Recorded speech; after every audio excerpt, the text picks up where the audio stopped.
민저이네가 사람들의 눈을 피해서 야반 도주를 한 뒤 경순의 가족은 전단지를 만들어서 수시로 시내에서 나눠주며 좀 잡을 수 있게 도와달라 호소했지만 그 후로 몇 년간 첩삼은 잡히지 않았다. 하지만 첩삼을 찾는 것과는 별개로 경찰은 경수 아버지 시신을 무덤에서 꺼내 부검을 했고 꼬무룩뿐만 아니라 다른 3가지 약들, 게다가 수면제 성분까지 혈액 속에서 발견이 되었다. 첩삼을 잡아야 벌을 주든 뭘 하든 할 텐데 그 후로 거의 3년 동안 첩삼은 경찰서 수배 전단지 속에 몇 안 되는 여자 중 한 명이 되었고 첩삼을 봤다는 수많은 제보 전화가 있었지만 그중 유의미한 전화는 단 한 통도 없었다.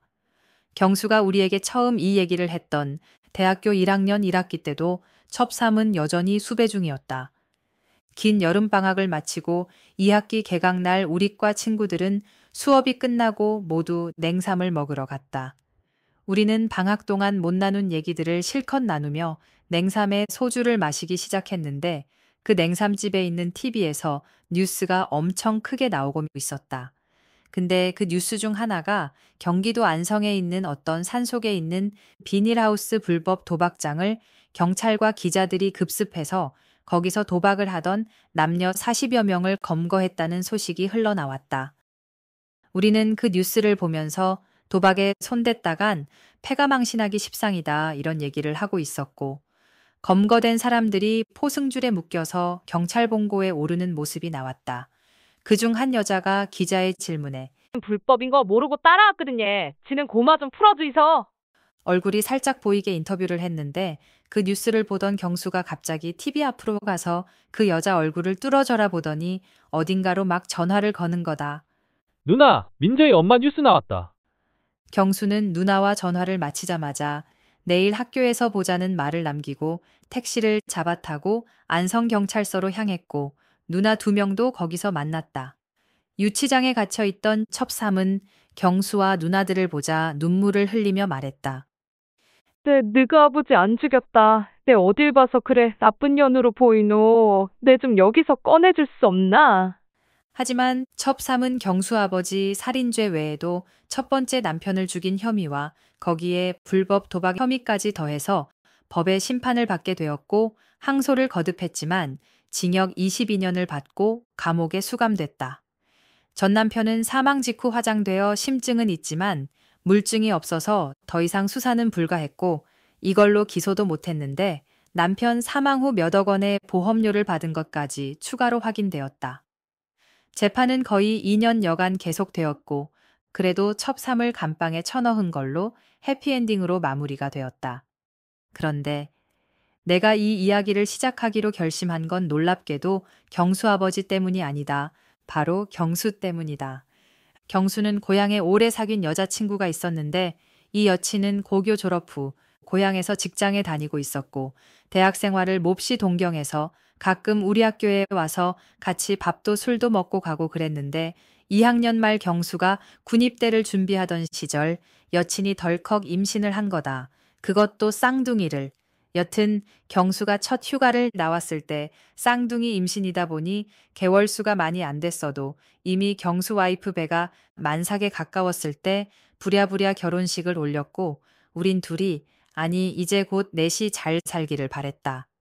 경수가 결혼하고 몇 달 후 경수 와이프는 출산을 했고 경수는 애가 둘이 갑자기 생겨서 상근직인가 하는 출퇴근이 가능한 보직으로 변경이 됐다. 그러던 어느 날 저녁 경수 와이프가 나한테 전화를 했다. 난 반가워서 물었다.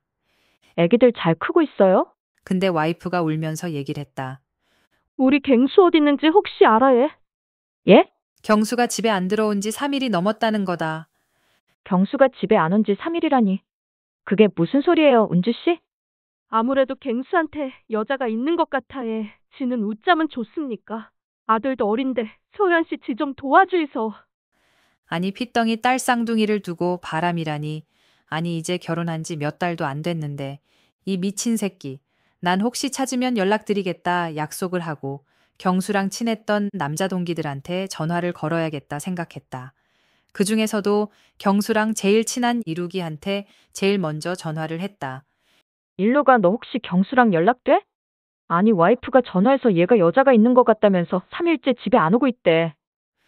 그랬더니 이루기가 갑자기 한숨을 푹 쉬었다. 그러더니 이 빙신 새끼, 내가 정리하라니까. 그게 뭔 소리야? 진짜 바람난 거야? 아니 왜 그 경수 결혼식 날 경수가 사촌 누나라고 우리한테 소개했던 분 있잖아. 그 분홍 원피스 입었던 분? 그 임신하셨던 분 말이지? 사실 그 여자가 경수 세컨드야. 근데 사실 그 여자가 은주 씨보다 임신도 먼저 했대. 뭐? 난 진짜 너무 어질어질해서 돌아버릴 지경이었다. 아니, 지 결혼식에 임신한 세컨드를 불러? 그제서야 좀 이해가 됐다. 왜냐면 이식기가 친누나 6명들은 소개도 시키는 둥 마는 둥 하더니 뜬금없이 자기랑 제일 친한 사촌이라고 친구들 테이블마다 돌면서 전부 인사를 시켰었다. 근데 이루기는 경수가 그 여자네 집에 불러서 밥을 먹은 적이 있다면서 계속 경수가 연락이 안 되면 거길 내일 한번 가보겠다고 했다. 우리가 경수 결혼 전에 다들 모여서 경수한테 바람은 절대 안 된다 얘기를 했을 때 자기는 아버지처럼 안 살 거라고 큰 소리 뻥뻥 쳤었었다. 근데 연애 시절부터 양다리였다고? 이 병신 새끼 진짜 열이 너무 받았다. 이루기와 나 그리고 몇몇 과동기들은 밤새 경수에게 전화를 걸었지만 절대 안 받았다. 그리고 다음 날 이루기가 학교 끝나고 그 세컨드네 집에 갔었다. 다행히 집에 세컨드가 있어서 경수에 대해서 물어볼 수 있었는데 그 세컨드한테도 연락이 안 된 지 한참 됐다고 했다. 그러면서 그 세컨드가 경수 씨 저 말고 딴 여자도 있는 것 같아요. 이랬다는 거다. 이루기가 세컨드를 만나고 나한테 전화를 했는데 그 세컨드가 경수 고향 근처 시내에 있는 무슨 다방 이름을 알려줬다. 아마 퇴근하고 거기 매일 갈 거라고 했다. 거기 또 누가 있는 것 같다며. 그래서 그걸 듣고 내가 경수 와이프한테 전화를 했다. 세컨드가 알려줬다고 하면 경수 와이프 기절할 것 같아서 그 얘긴 빼고 그냥 그 친구들한테 들었다고 얘기했는데 지금도 기억난다. 그 다방 이름이 핫다방이었다. 경수 와이프는 애 하나를 안고 하나를 업고 버스를 1시간 타고 시내에 나갔는데 진짜 그 핫다방이 있었다. 그래서 거길 들어갔더니 이식기가 거기 있는 거다. 근데 이 미친 새끼가 지 와이프가 애기 둘 데리고 거기 온 것도 모르고 어떤 다방 종업원을 끼고 앉아서 그 여자 허벅지를 주무르며 내는 니밖에 없다 가시네야. 이러고 있었다.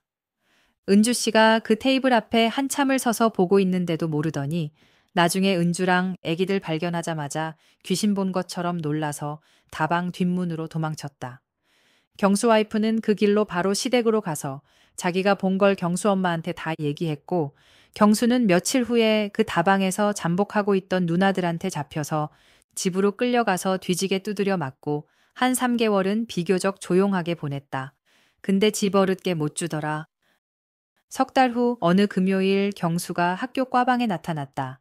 다크서클이 턱까지 내려와 있던 경수는 몹시 피곤해 보였다. 쌍둥이 육아하느라 많이 힘들어서 친구들 얼굴 보고 서터레스 풀러 왔다고 했다는데 난 그때 이미 편입해서 다른 학교를 다니고 있던 터라 나중에 술자리 2차부터 합석을 했는데 그때도 애들은 온통 경수의 문어발식 여자 관계에 대해서 열띤 토론을 벌이고 있었다.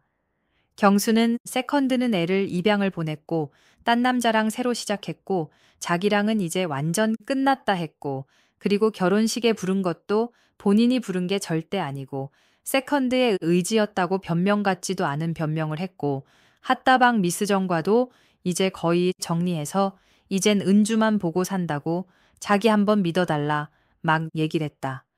애들은 걔가 똥을 끊지 라며 경수의 말을 못 믿는 눈치였다. 그리고 그날 난 밥만 먹고 일찍 집에 갔는데 남자애들 5명은 2차 후 나이트 가서 술을 먹고 단체로 온 어떤 여대랑 부킹을 했다고 했다. 그리고 뭐 잘 놀다 헤어졌다 했는데 그 다음 주부터 경수가 주말마다 계속 학교에 나타나는 거다. 친구들 얼굴 보는 건 핑계였고 먼 꿍꿍이가 있어 보였는데 얼마 후 후배 중 한 명이 경수가 대학로에서 어떤 여자랑 팔짱 끼고 다니는 걸 봤다고 했고 이루기 말로는 그때 나이트에서 부킹한 여자 중 한 명인 것 같다고 했다. 처음 만나자마자 경수랑 어떤 여자의 한 명이 눈에서 스파크가 튀었다며 몇 달 후 그 여자가 학과 사무실로 찾아와서 경수를 찾았다. 결혼하자고 반지까지 줬는데 갑자기 연락이 안 된다고 본가 주소 좀 알 수 있겠냐고 물었다. 진짜 애들한테 이 얘기를 들었을 때 난 기가 막혀서 더 이상 웃기지도 않더라고 했다. 근데 그때 다른 학교에서 새로 온 지 얼마 안 된 조교가 경수가 결혼한 걸 모르고 진짜 경순의 본가 주소를 알려준 거다. 개인정보 보호는 개나 줘버렸던 세기말이라 가능했던 얘기였다. 그리고 며칠 후 그 여자가 경순의 시골 본가에 나타났다.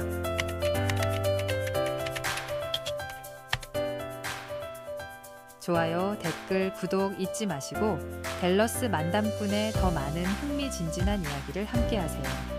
뒷이야기가 궁금하신 분들은 더보기를 눌러보세요. 놀라운 이야기들이 당신을 기다리고 있습니다.